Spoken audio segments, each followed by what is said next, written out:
Tale akcija Aktiven državljan teče že od leta, mislim, da 2008, če se ne motim.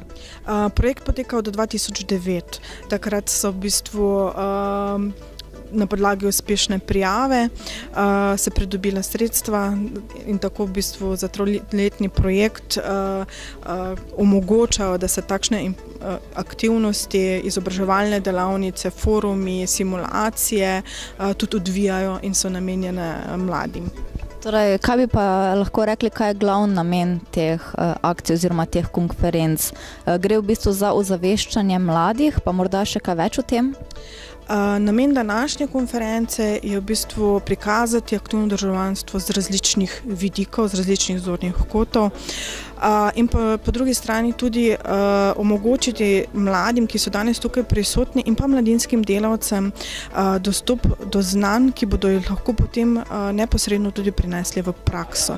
In zato je konferenca danes razdeljena na dva dela, na uvodni, tako smo ga poimenovali aktivno frontalni del in pa na problemsko aktivni del, ki poteka v delavnicah.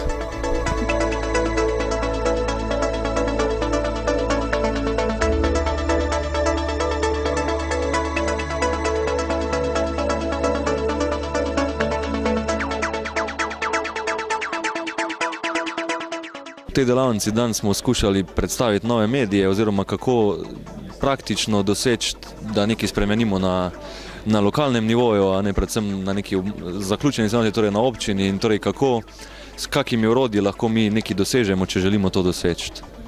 Pa je spodbuda pri teh mladih seveda, ki so mogoče bolj soočeni z vsemi temi mediji oziroma so jim bliže kot pa starejšim.